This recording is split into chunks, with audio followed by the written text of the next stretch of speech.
This is Neil with Graveside Paranormal Presents Spirits by the Graveside. I'm your host, Neil Gibbons, and this is my co-host, Miss Jill Urchek. Hello, everybody. Hey, Jill. How are you today? I am fabulous. A little tired, but I'm good. Yeah, I heard you had a busy weekend. 2 kid birthday parties. You do the math. Yeah, a lot of birthday parties. Well, today's date is 1/16/2022. This is being live on Facebook, and it will be hitting over on our other things like Anchor FM. We'll be on Spotify, as always, our YouTube channel, which is Graveside Paranormal on YouTube. So everything is being recorded live here tonight. We are having a special guest here tonight, Mr. Sam Maranto, Director of Illinois MUFON. This is going to be a lot of fun tonight, Jill. This is going to be a lot of fun. We're going to be delving into things about Antarctica. Love it. Yeah, I know. You and I talked about this. Actually, me and Jill go to the same gym, and we'll walk around on the track, and we'll talk about it. And we were talking about it, and she loves these subjects. So we're going to be delving into that, Mr. Admiral Byrd. We're also going to be delving into other paranormal things like USOs, UFOs, and underground bases. We're going to try to see how far we can go tonight. But first, as always, Happy New Year's to everybody, 2021. God bless each and every one of you.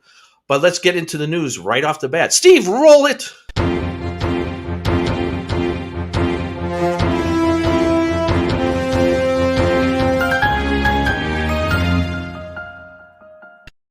Last Friday, on Coast to Coast AM, they put up a video. I was going through all my little things I checked for like news. They had this video, a guy in Britain. He has on his Ring camera, like a lot of us do. We have on our Ring cameras, just checking to see if the pizza guy comes. But when he went to go take out the garbage and he was walking back towards the Ring, all of a sudden a fog like smog started floating towards his backside as he entered back in the house. Steve, show that film, will you please? Neil, a little technical difficulty with that film. All right. I apologize. I'm working on it. Let's see if I can get it by the end of the news segment. All right. Well, then we'll move on to the next thing. Sad news. Can you start us off, Jill? I can. The Betty White, Rosen Island, if you will. Everyone knows her more on the Golden Girls. Now, she died December 31st, and her birthday was to be January 17th. She would have been 100. Yeah. That is wild. I don't know. There's something about dying on New Year's Eve. That's kind of cool. I don't want to go yet. I'm just saying the fact that you were about to celebrate 100 and you just kind of bit the dust then. Yeah. I mean, I was going to Wisconsin when that happened. We were all in the car driving out to Wisconsin. And all of a sudden, everybody heard it. My wife goes, "Oh, my God, Betty White died." I go, "Man, that sucks." I know you think that's a shame. She was 99. It was coming. But Don't say that to me when I'm 99. And then I think this one shocked everybody. Bob Saget from Full House. Yeah. Away on January 9th. This is sad. He was found alone in his hotel room, and I was reading it because I'm kind of weird with details. How he looked tucked in, they said. He had one arm by his side, one hand over his chest. I don't know if it was the right hand over his chest, like maybe he was having a heart attack or something. There's been a lot of speculation about both of those deaths, more so Bob Saget because he was a young man. Right, yeah. He was about why you would just have a heart attack. He was not in bad health. Right. He looked healthy. I mean, he was a slim guy.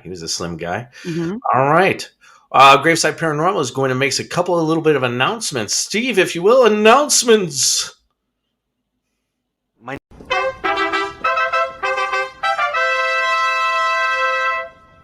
All right. This is our announcement song.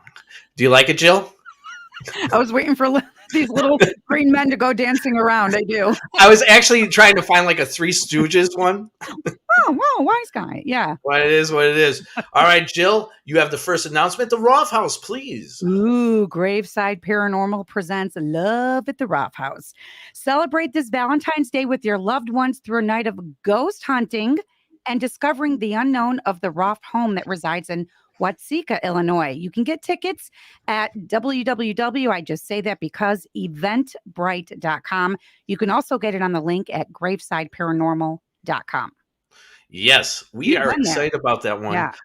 Steve and Michelle are going to be the ones working that one. I'm going to be out of town that day. The last time we were there, at the Roth House, I had a group down in the basement, and out of nowhere, you hear this female voice right behind me saying, hello, how are you?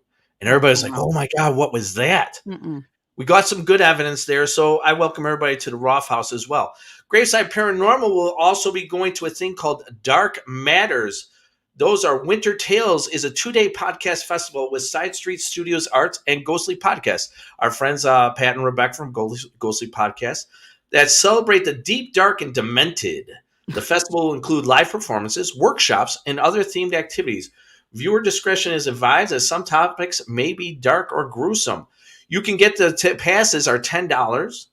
All shows will be held in the theater space at Side Street, located upstairs at 5.5 Ziegler Court. Graveside Paranormal is going to be doing there. We are going to be doing ourselves a workshop there at 4 o'clock, and then we are going to do an investigation. Supposedly the place is haunted. I will try to help out the best I can to try to find out any kind of evidence we can for that place. And then last but not least, Jack Chavez, our guy, Jack, Chicago Paranormal Convention.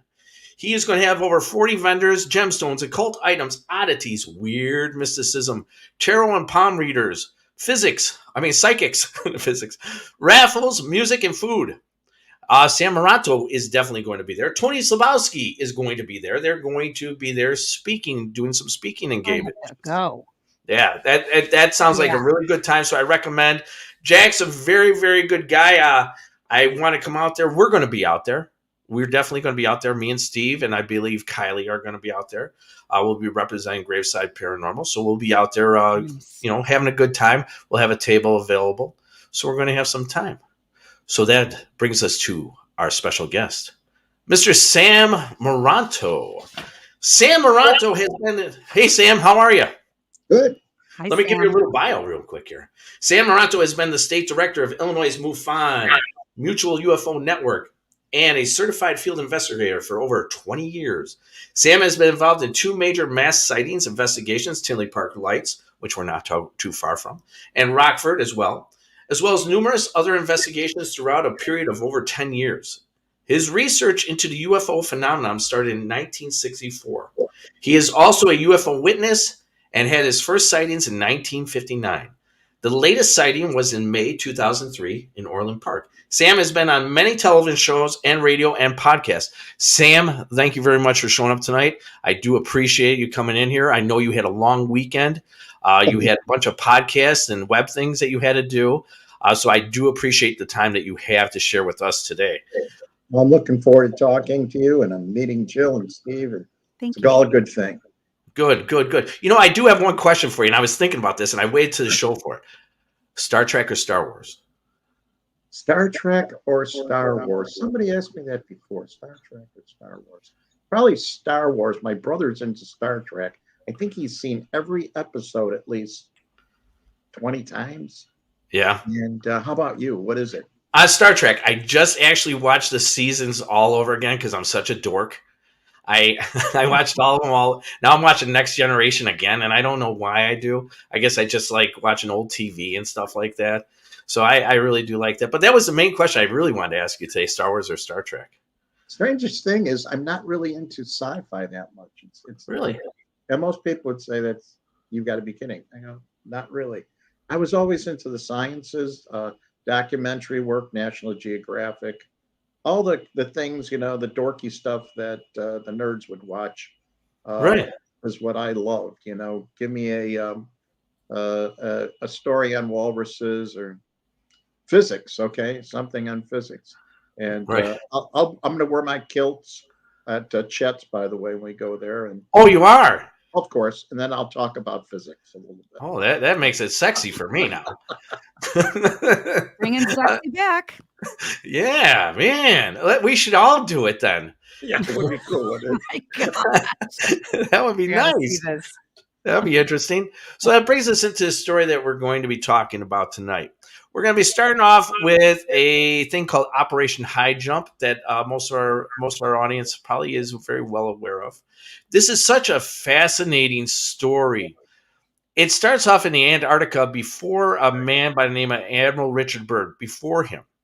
In 1935, it was actually the Nazis who actually found tunnels underneath or in caverns in Antarctica. Am I correct on that, Sam? Do you remember hearing anything like that? Yes. That's what I've heard. Yeah. No, I know very little about the man except for the historical aspects and, of course, Operation High Jump.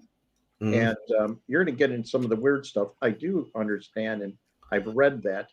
And I may be able to add some more information as you're going along. Right. So Operation High Jump was originally supposed to be an exploration in 1946 and 1947 to Antarctica. It had over something like 4,700 troops, Yes. 13 ships, and 1 submarine. Now, first off, if it's an exploration, why so many? Why so many of something? Or people believe it was an undercover operation that was done to see after World War II if the Nazis went to Antarctica and they met a colony there and were living in that colony to start the Fourth Reich. These are all ideas that people have come up with, scenarios. So Mr. Admiral Byrd, he was commissioned to go out to do an exploration, but under possibly a secret mission to either find it was Nazis or if there was going to be some kind of alien life that lived out there. Now, it's a very interesting story, and I love the videos that I watched on it. He was the youngest admiral at 41 years of age in the United States Navy.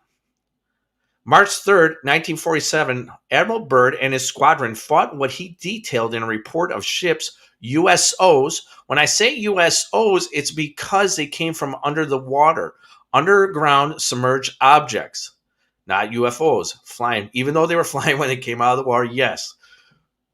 In detailed report of ships coming out of the water and attacking them and flying from one pole to another pole that caused Admiral Byrd to flee.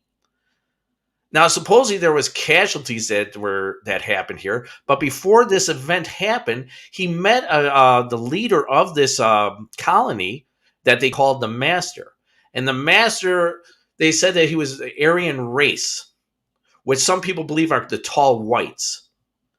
So what they were thinking is he had this meeting with them, and the tall whites, we'll say tall whites or Aryans, were very concerned about the bomb that was dropped in Hiroshima and how far the human race has come along in basically nuclear war and destruction.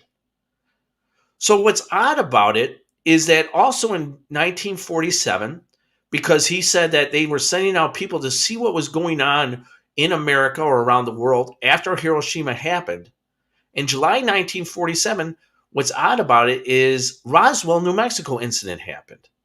Could one of those ships been one of those ships that were supposed to be going around looking and seeing what was going on at some of the bases in America, maybe some of the bases maybe in Russia at the time, or maybe over in other places? But whatever happened, it caused these people, this colony of the tall whites, to be very concerned. It's a very weird story, and I think it's actually because all these ships came out of the water, Sam and Jill, that I think it's the modern age actually first mass sighting in naval history. What do you think, Sam? Well, assuming, again, these are all stories we hear, documentation, there's some documentation that he had mentioned these unusual things, and that didn't sit well, of course, with the Department of Defense. But the bottom line is, taking these things as on face, yeah, that would probably have been our first real scenario of what would be a modern era of UFOs. Right. That again may predate then the sighting by Kenneth Arnold at Mount Rainier, which would have been June 24th, 1947. And he was out there when? What dates was that? That was 1946, 1947, March 3rd, 1947. March. So that would definitely predate it. And it would predate, of course, the sightings or the crash retrieval in Roswell, the weekend of the 4th of July. Okay. Can I ask you a question to Sam or Neil? Yeah. So my son, he's 7, and he's very much into flags in the world. It's cute. He's just loves maps, draws them, very curious. always talks about Antarctica. I told him Santa Claus lives there. Long story short, I started doing some digging that nobody lives there, right? There's no government. It's not claimed by anything because you can say because it's cold. But there's a lot of cold places. So it makes one wonder, this is going to be out there, but the things I've read about Antarctica, besides what Neil was saying with the alien stuff, tunnels, galactic councils, aliens meeting there. It's a meeting place for what's going on in the world now. These are just things I've read. And I'll believe anything right now because this world is blanked up. Okay. Sure. Like nothing surprises me if there were tall grays, Pleiadians, and people actually, nothing would surprise me at this point. But then I read some out there story. I would love for this to be true, that there's some secret, like a place you can't get to there where like light is coming through. Like somebody was almost saying it was akin to like the Garden of Eden, why it's so protected. Well, now, yeah, they say I'm crazy at this point. No, you're not crazy at all. Okay. Some people believe that could be the lost city of Atlantis as well. Yep. And to say that there's what happened is actually Germany went out there first, or the Nazis in 1935 went out there, I believe, and I hope I'm correct on what I'm saying, to basically put their flags down to basically have ownership. And then sometime later, that's when Mr. Admiral Byrd also went out there, like I said, in 1946, 1947, but not to say that he didn't go out there a little bit earlier. I believe he was with a Mr. Floyd Bennett, but that was in the North Pole in, I believe, 1926. So what he did, also Admiral Byrd was a Freemason, which brings us also to secret societies.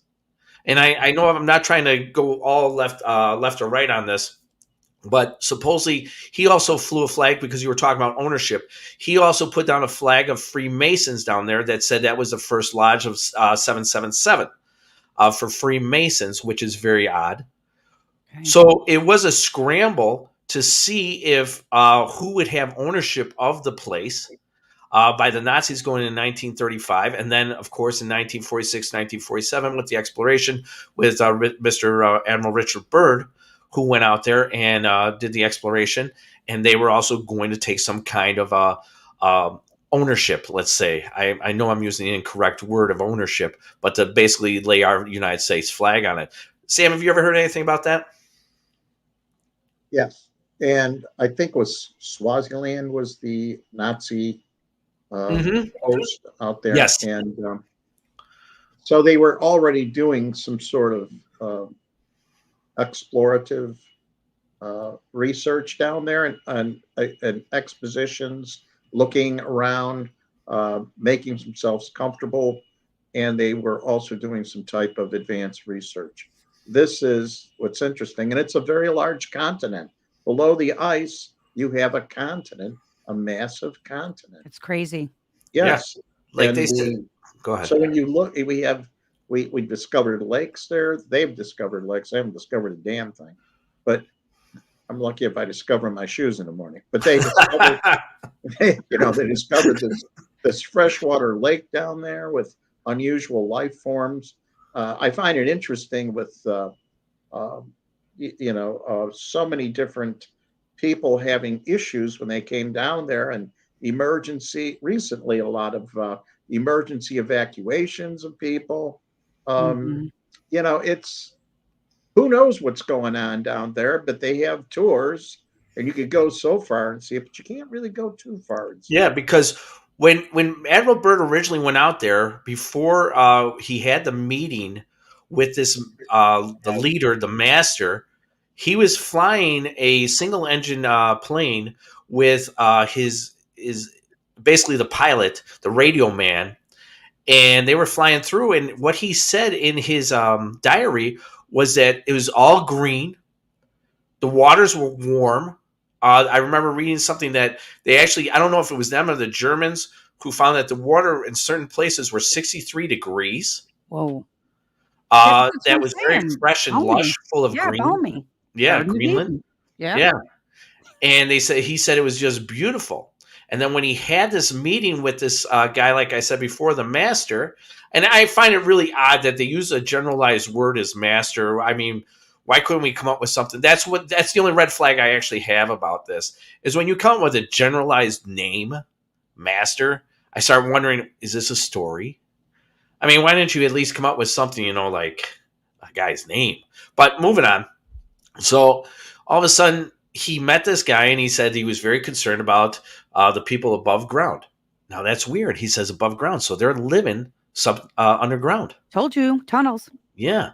Now, that's one of the things we're going to bring up in a little bit is these ships that are flying around. And Sam, I want to bring this up to you is because I was talking about underground bases or tunnels or anything like that. And I like to bring in the Tinley Park lights.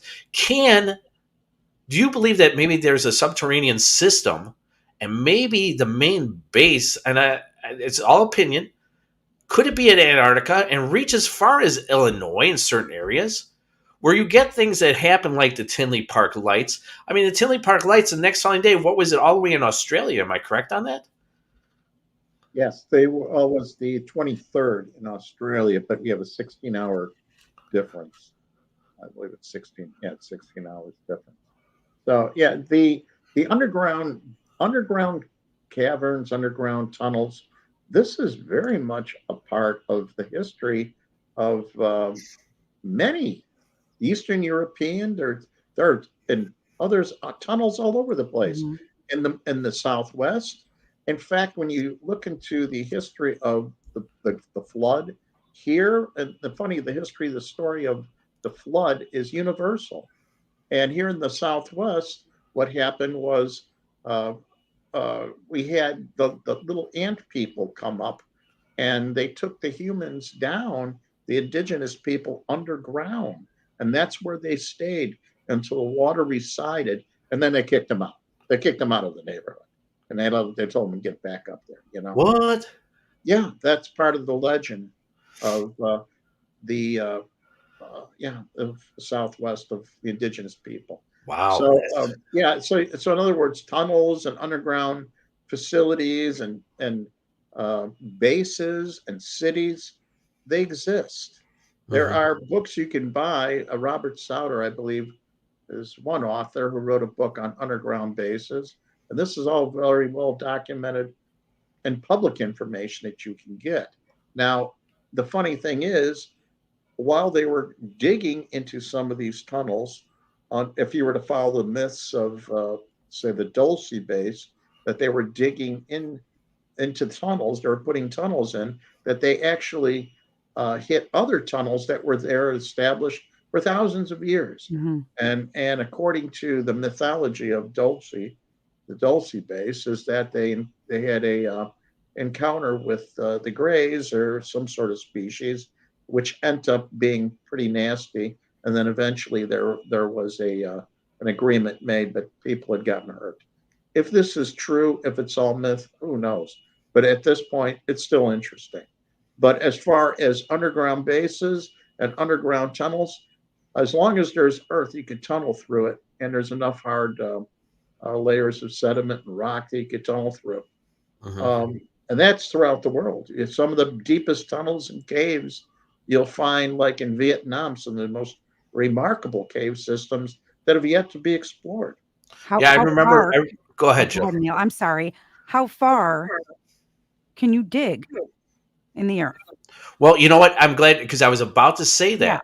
Yeah. I read an article and I watched a video from this guy about drilling. Okay. And the deepest that they've ever been able to do drilling down into the earth is 8 miles. Or it gets too hot and that drill bit, it burns. Okay. Now, I don't know if that's true or not true, because that's not my expertise. But I remember watching a video or reading something about that. The furthest that they've ever gotten down with some kind of drill bit is actually 8 miles, because after 8 miles, it gets so hot in that inner earth that they cannot drill down any further than that. Now, we all know that there's probably tunnels that are deeper than that, but was it a different group of people, maybe we'll say alien race, that had technology way before us, before we ever were in this civilization? Because a lot of us, we only deal with the here and now, and that's what we don't ever really think about history or what could have been and how old the earth really truly is.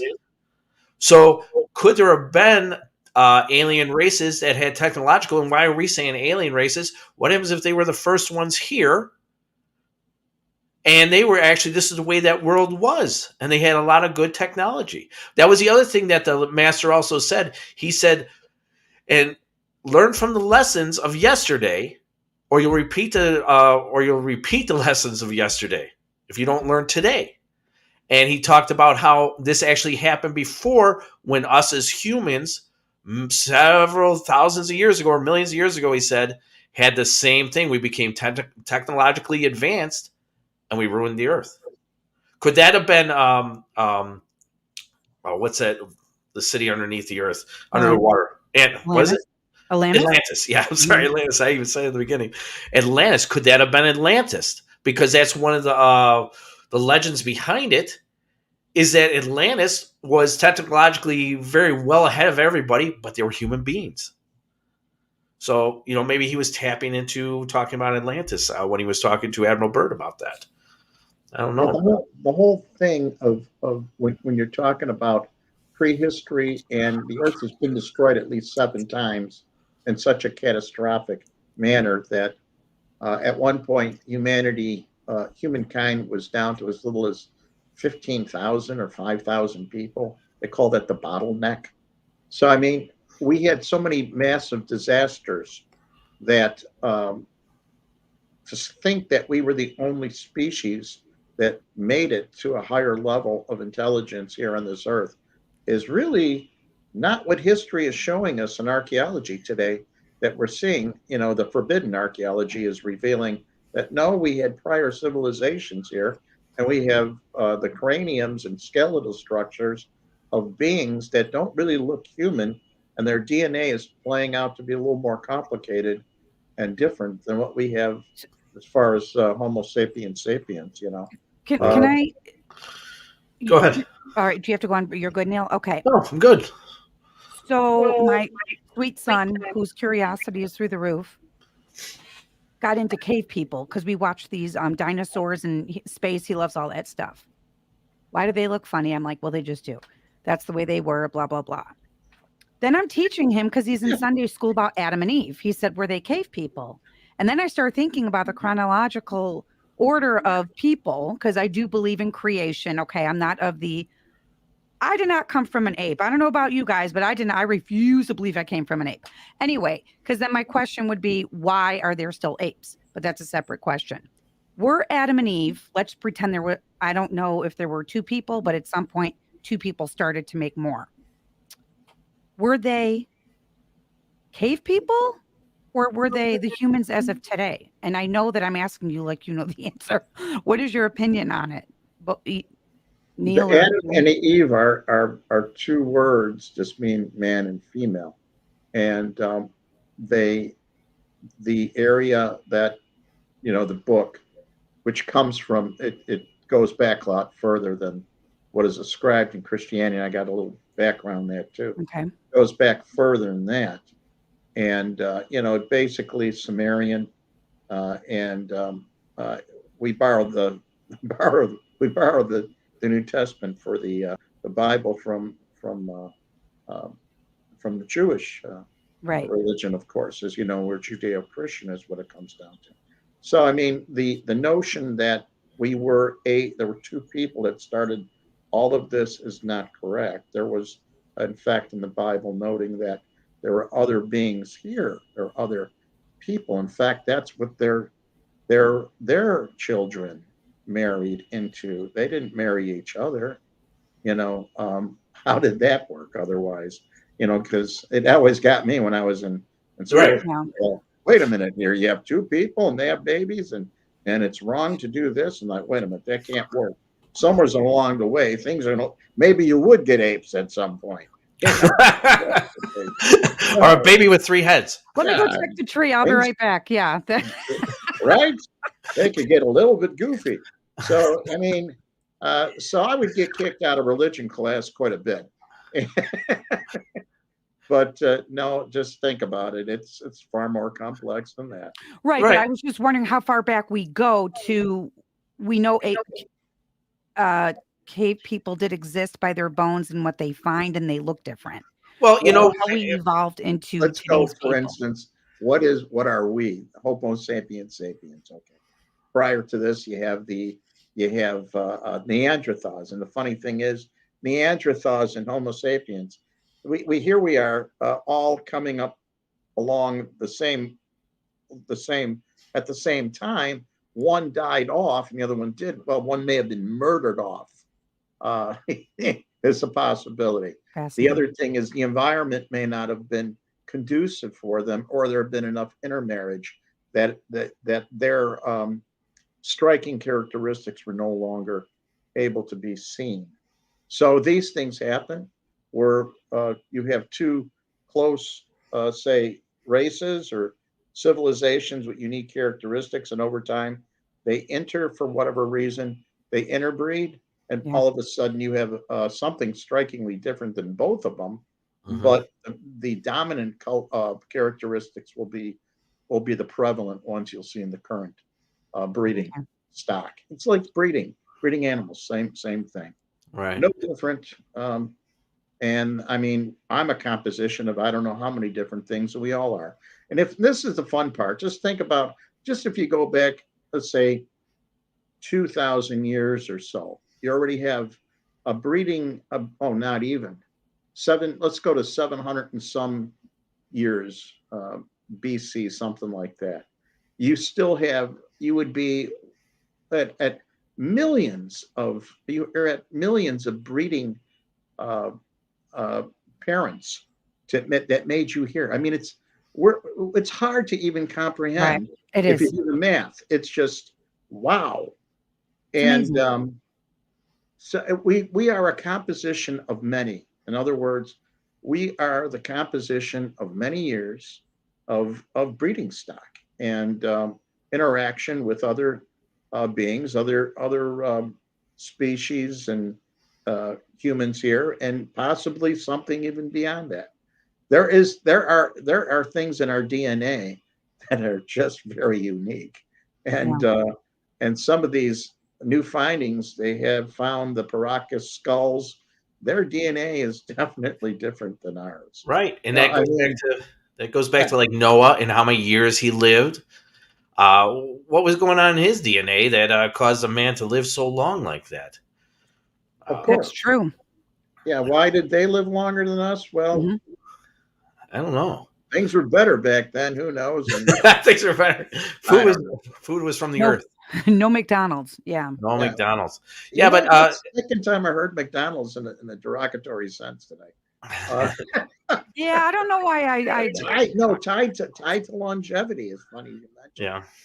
I believe to just touch on Jill's thing, and I don't want to get too off track, is I really believe that a lot of the stories that you hear from like the Bible, and I'm not trying to knock anybody's belief or anything like that, because I grew up Catholic, Christian, I believe that a lot of them are just stories to tell you the difference between right and wrong. I believe that somewhere along the line, some of these things did happen, like Adam and Eve. Like Sam said, you basically, if you're the only two that were here on the earth, then you're kind of like brother and sister. And, the next one, every nationality. I mean, you're going to have some Mongoloids around the way. So that's just me saying that. Swinging from trees. Yeah, I don't know. But, but that's where people's faith falls in. And we're going to try to get off that. But one of the other things that I wanted to talk about is because of those tunnels and stuff like that, I came across this other thing. Could there also be, in 2018, Sam, I know you and I talked about this, up on Google Maps, a video came up. Are these ships coming from pole to pole that are so fast that contrails are showing up? And see, on this video here, on this picture here, you can see it's all the way across the earth. Wow. And when I found out, but Sam corrected me earlier, anywhere between 7-10 minutes, that's when they start to dissipate. Now, going from here to the top of the earth, from the Antarctica to the Arctic, is 15,000 miles. At least that's what I was told. How is it that this has not dissipated yet? How fast are they going? They're saying Mach 10, which is over 50,000 miles. Because could there be two forms that they're so way ahead of us that they're that fast? And in the inner earth, there's tunnels that are coming back and forth. And so the question I have for Sam is, has there ever been any sightings of USOs going into Lake Michigan or around those Indiana Dunes areas, Sam? Yes. Can you tell us a little bit about that? There have been reports now and then of UFOs going in and also coming out. There's an area in the Lake Michigan vicinity that's referred to as the Triangle, where planes and boats, we have a higher incident of mishaps. And we've had such great sightings. Illinois is huge for mass sightings. So is Michigan, the state of Michigan. And in fact, I was just thinking earlier of a 1994 incident that started up near the center of the state, all the way down to Michigan City. And it was probably one of the best well-documented sightings of that time. And you're probably going to be hearing a lot more about it. Very well documented. Now, there was another one before we get into Tinley Park Lights. We'll just reflect on it because it was over 7 months ago that you and I talked on the last show that we did together. We talked about the Tinley Park Lights, Sasquatch, and your saying of Resurrection Mary. Could the last sighting that happened, I guess, was in November of last year, around like the Tinley Park area. Do you know about that one?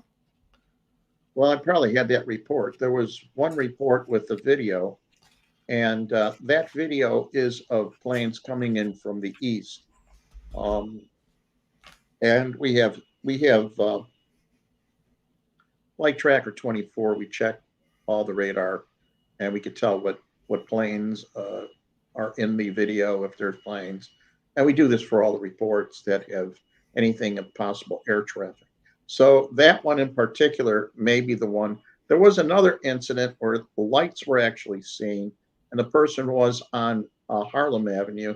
That one seems to be pretty close to the observation of what was seen. But when you get it's so much easier when you have a video to analyze it versus, say, for instance, just a story.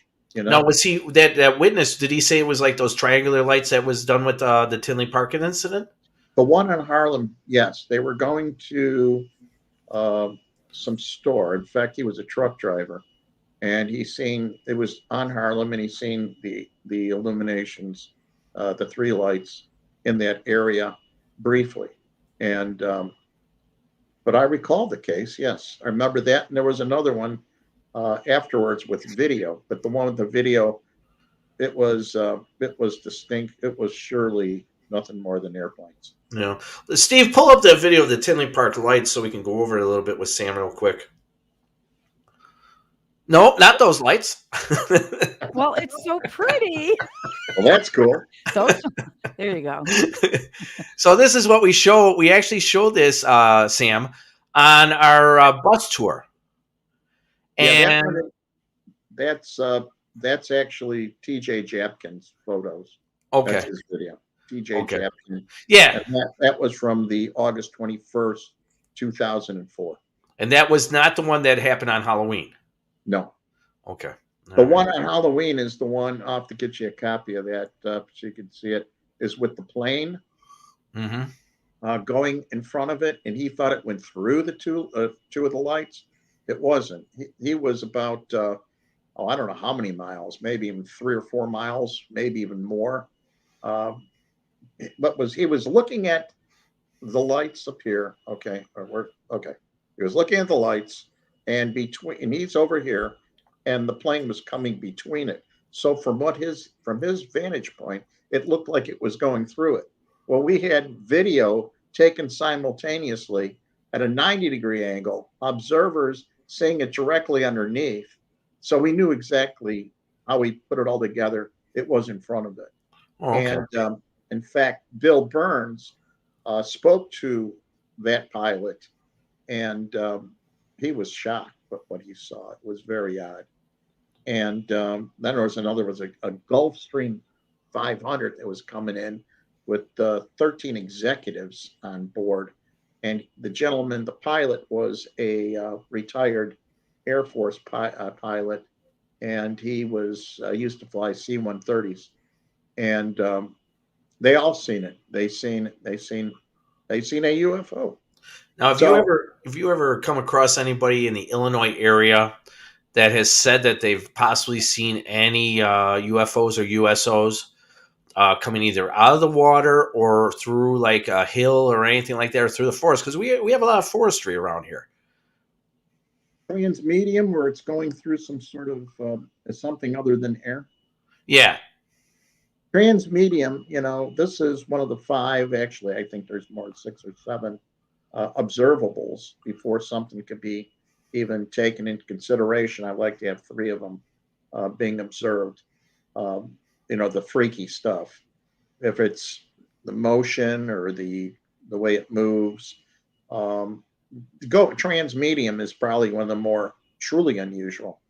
To have an object that go from space into our atmosphere and perform maneuvers underwater in a much the same manner, boy, oh boy, we don't have anything like that in the conventional world. Yet we still even have things that reports of unidentified aerial phenomena, UFOs, going into volcanoes, going into the side of not buildings, but mountains. So what on earth is that? That's interesting, to be able to go through lava. I mean, my gosh. Yeah, you wonder what kind of material, like we'll go back to July 1947, Roswell. What kind of material was found at the crash site? And is it such a material that, one, it can go in water at very deep depths that most submarines can't before they explode? The only thing that I know of animals that can go down there are, I believe, sperm whales. I think there's sperm whales or blue whales that can go down there. Volcanoes. There's nothing on this earth that can stay in that much heat that I know of. But once again, not my expertise.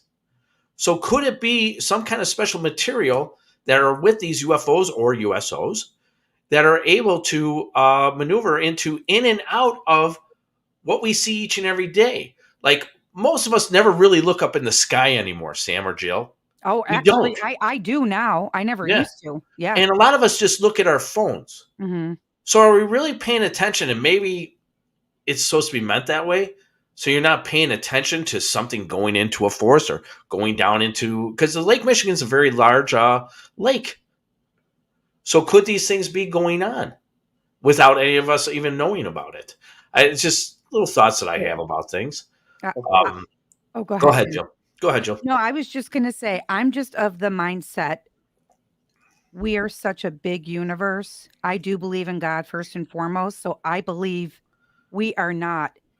If God created the earth and world and universes, I believe he did. There's no way I believe we're the only ones here. It's impossible to me.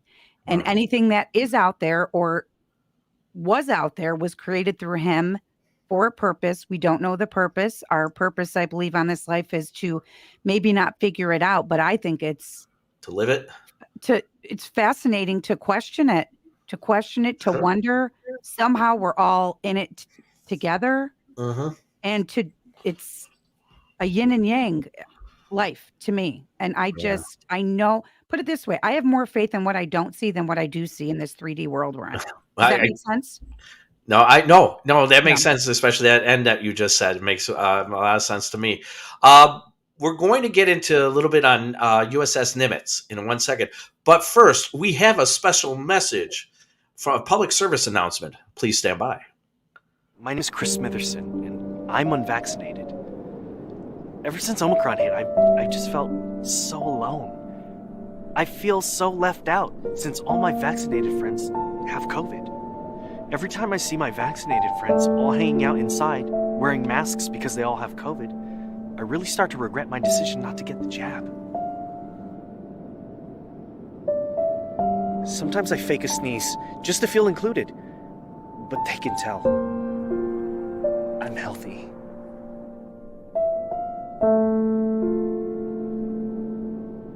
I've tried everything.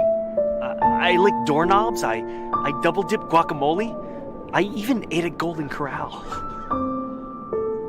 But nothing worked. No matter how hard I try, I just can't get the Rona. Since I can't be quarantined with my friends, I guess I just have to continue on with my life. Out here. As if there's no pandemic. At all.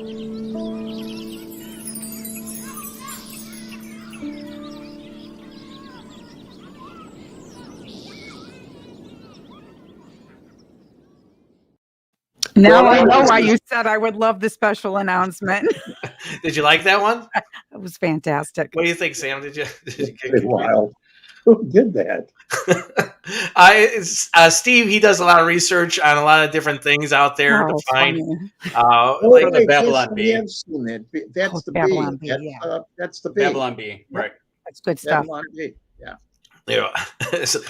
Steve asked me, he goes, do you think this would be a good one to put in? I said, hell yeah, put that in there, man. I go, everybody will get a kick out of that. But, I thought, break up the monotony a little bit and have a little laugh. So what's also odd, Sam and Jill, is that in 2004, like we talked about the Tinley Park lights that happened in August and also in October, but at the same time, you had USS Nimitz. That the pilots were seeing these UFOs flying around. Jill, if you want to take it. Okay, these were highly trained military personnel. They were doing some drills that day. It was in November 2004 on the USS Nimitz. So about 2 p.m., two of the jets, the fighter jets from the Nimitz, received an order to tell some of the pilots to go out there and to find out what was going on, to pretty much intercept what they were looking at. So one of the guys' name was Kevin Day. He was the senior radar operator. His screen had showed throughout the week about 100 anomalies that they weren't really sure that were happening at that time. These things were flying greater than 80,000 feet, and they knew right then and there's no way a military jet could fly that high or drop with astounding speed. Then they noticed one of the objects about 50 feet above the water, described as 40 feet long, shaped like a Tic Tac candy, no means of propulsion, no noise. He quotes, this Kevin Day, that it's white, it has no wings, it has no rotors, and no sound. It was described as flying super high and dropping into the water, only to fly right back up as soon as it dropped. And he went on to say, with that speed, you would be hearing boom, boom, sonic booms, that it's impossible in our technology to do that. And he was more floored that it went down and came back up. Right. Sam, would you think, that's a large body of water. Pacific Ocean, yeah. Yeah. Could ships be coming out of there, do you think? And that was, how many ships did they say that they saw, Jill? Did they give a number? Well, throughout the week, they've seen about 100 anomalies, let's say, that they couldn't really identify. So that's definitely a mass sighting right there, correct, Sam? Through the week, yeah. In fact, Kevin referred to it as raining UFOs or UAPs. When they started the Aegis Spy 1 radar system, which is the most advanced they had, it was really a system that was so advanced. People were kidding them, saying that this had been technology from outer space, from someplace else, because it's that advanced. So when they got this system, they were able to paint, which means showing up on radar, things that normally they would not have seen. So the situation may have been that they have so many paintings. In fact, it was 2 weeks prior that they were actually painting it in the Princeton. Princeton's the radar ship that was part of the entire strike group, the Nimitz strike group. And that ship was actually in port in October prior to that. I think October 23rd was when it was in port in San Diego.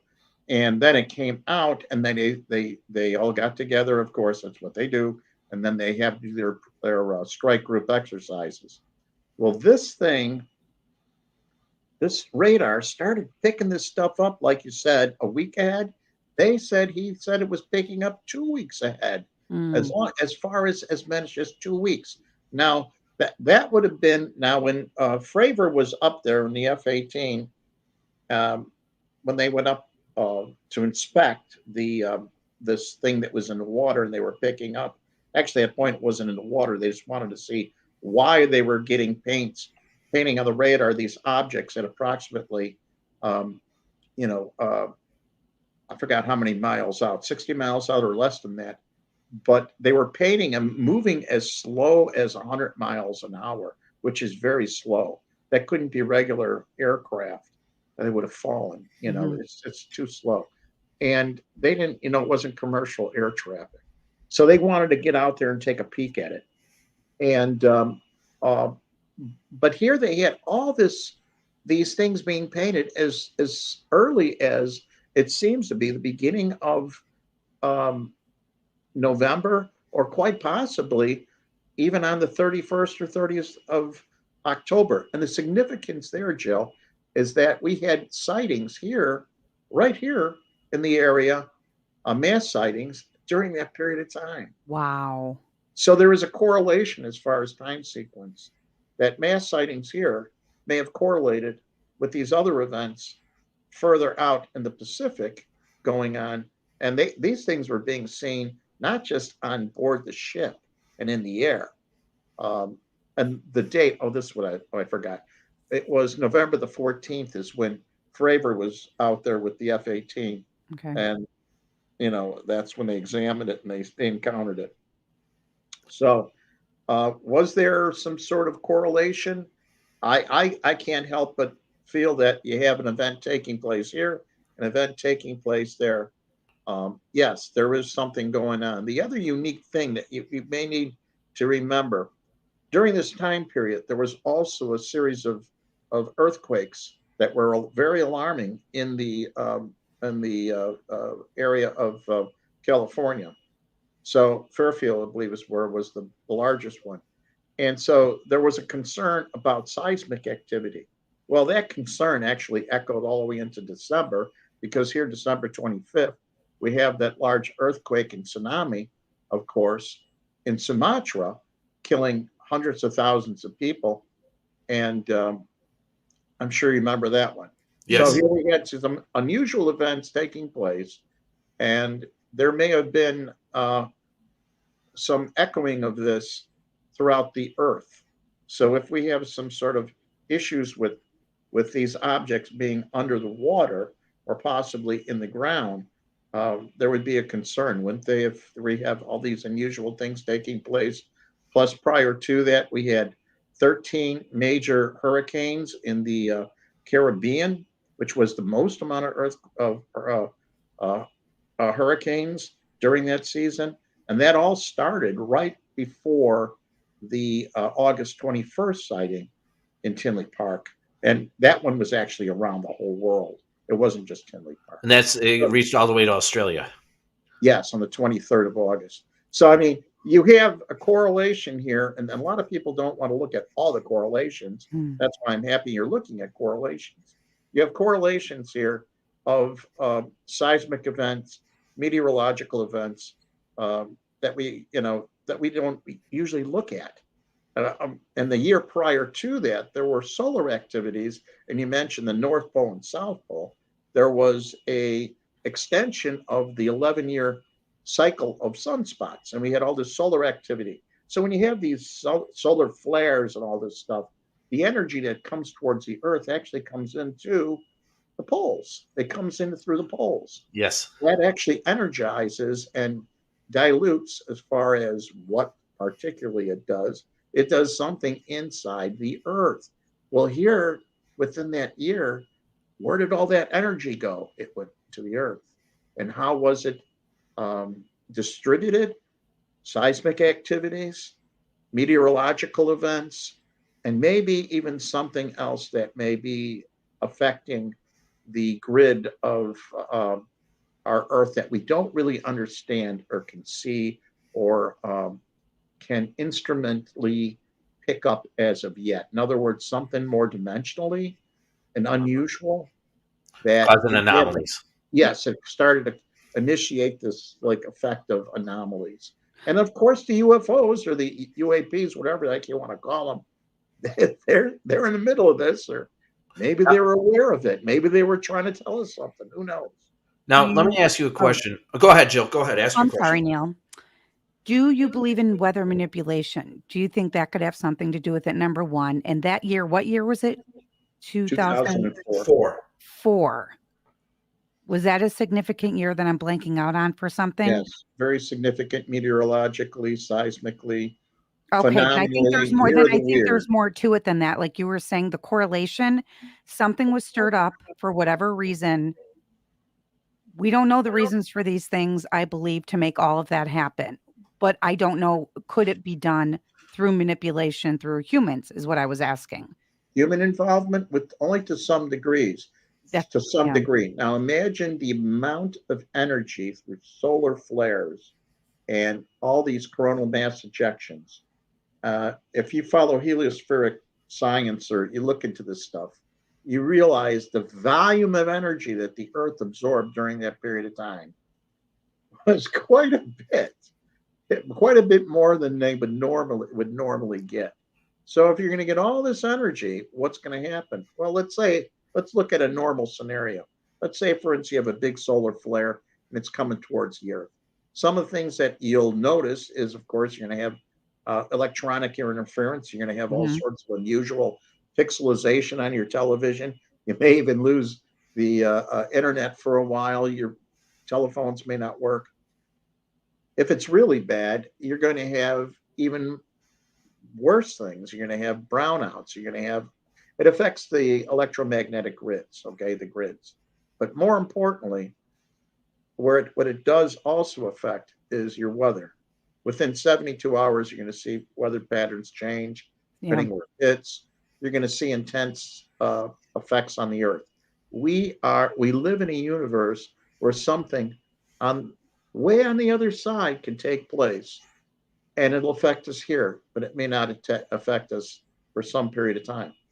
Causality, cause and effect is part of nature. Things that happen, there's cause and effect for everything, like the butterfly effect. A butterfly moves over here and all of a sudden you have a tsunami or a hurricane in another part of the world. Not to that degree, but I'm saying everything's, incremental. There's that point where something breaks and then it really cascades. As far as manipulation or weather manipulation, the Department of the Office of the Navy, that they felt that they were going to be controlling weather, I think by 2000 was what they projected. So yes, there's weather manipulation, and weather manipulation goes on.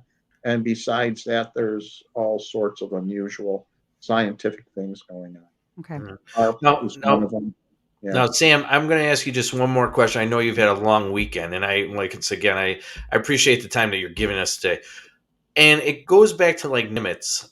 Do you ever think? First question is part of this question is, how much do you think is man-made, and how much do you think is alien, on your opinion?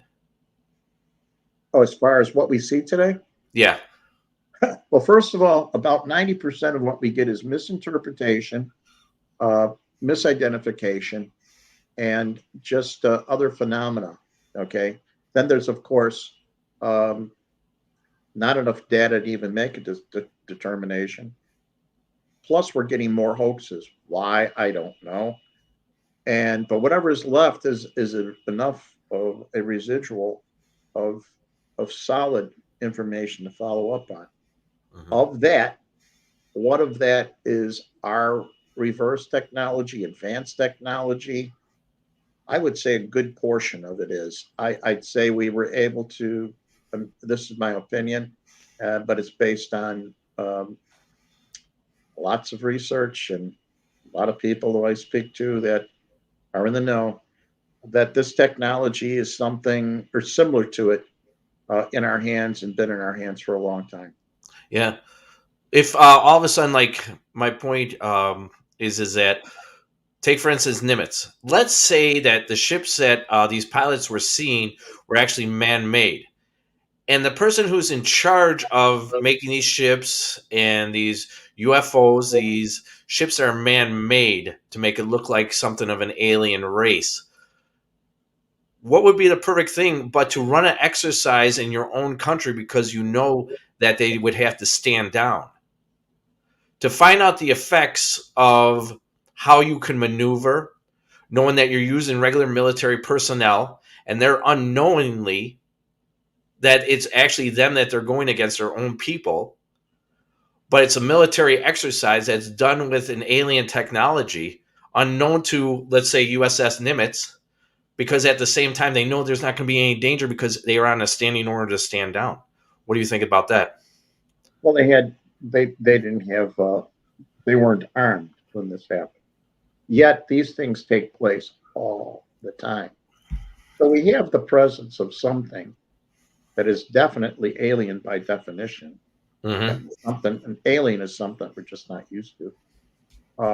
Whether it's extraterrestrial, interdimensional, something that shares this universe and displays this planet. I think it's a multiplicity. It's, as I always say, it's a multiplicity of phenomena. We know it's phenomena because we don't know what it is. Mm-hmm. But we know that it comes from multiple sources. Mm-hmm. So now what you're stating is what we refer to as a false flag.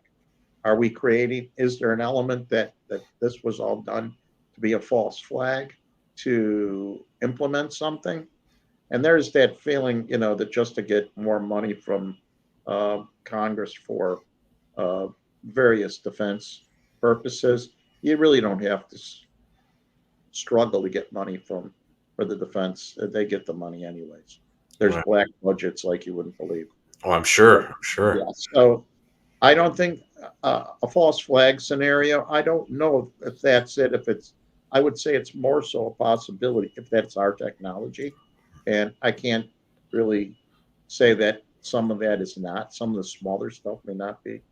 When I'm looking at reports of objects and videos of things that are thousands of feet long, or mm-hmm. possibly even miles of feet long, that puts things a little bit out of the scope of it being something we've built here on Earth. Okay. Now, could we have this technology? Yeah, I would say we've had it for a long time, something similar to it, and probably variations. But going back to the false flag, I think it's a prime opportunity to exhibit various technologies that have probably been sitting there on the shelf for so long, and they're just going to come out. So what a perfect place to do it. Right, that's what I'm saying. So, Jill, do you have any questions before we end today's interview? Well, I want to say that I've always felt there was more out there in the times we're living in. I have no doubt you just made me think of it with false flags, that a certain group of people that I'll refer to as nasty are going to put these false flags out there as a deflection of maybe more going on with the world right now. And what a great deflection UFOs would be. Now, with that being said, I do believe there's things out there. I think they've always been there. I've seen countless interviews of people. That Ben Hansen guy has been on a million shows. He's an investigator. He used to work for the FBI. I watch all those shows. He has stated repeatedly that these people, I don't think they're all crazy, the people that they're interviewing. Mm-hmm. So I think you have to use your own discretion when you hear things or see things. But ultimately, in this past year, my eyes have been opened dramatically of things I never thought I would believe or not believe in humanity or elsewhere. We'll just put it that way. So you said you've seen, I know we got to wrap this up. You have seen UFOs. Has that changed you? Oh, yeah, of course. Has it scared the heck out of you? Yeah. The first time I saw a UFO I was a little kid in 1959. Now, understand something. Part of my research is the historical perspective, because that's the important thing. These things have existed as long as man has existed. Mm-hmm. They're very much a part of our culture, and very much the things we believe. It's incorporated in us, in our culture. And so, no, this is always, we are not alone. We've never been alone. And that's an absolute fact. But what have we learned from it may be starting to, I think we've seen a lot of that technology already. I know we have. But it's how this new technology is something that's been on the shelf and we're going to start seeing. All right. Well, Sam, once again, I want to say, as always, it's just a delight to listen to you, man. I have to be completely honest. It's great to hear from you and all your different aspects on everything. And I want to say thank you for coming out tonight and going live with us on Facebook Live on Spirits by the Graveside. You've been great. Is there anything you would like to put out there that you got going on? Any events or any books or anything like that, Sam? I have a few events coming up, of course, that we've made some arrangements here. We have another event that's going to be in August, April of April 23rd, 24th. We down at Star Rock. Don Schmidt will be there with me and a few other folks, and that's going to be a very good event. That's going to be very limited, but it's going to be always great. I have a bunch of other things going on that I'll relay to you. And Jill, first time meeting you, and you are a blast and asking questions. Thank you. Really enjoy that, and your inquisitive mind is just absolutely wonderful. God I could pick your brain, Sam. I mean, I would just buy a dinner and just chip away like a little monkey grooming you, because you've seen a lot, you know a lot, and I appreciate that. Well, it's experience. Thank you. Yeah. All right, then. You're on your journey. It's going to be fun. That's one of our other little shows, On a Journey. Thank you, Neil. All right. Well, thank you, Sam, for coming out. And my name is Neil Gibbons, and that's Jill Urchek. And our special guest today was Sam Maranto. And as always, boys and girls, boo. Roll us out, Steve.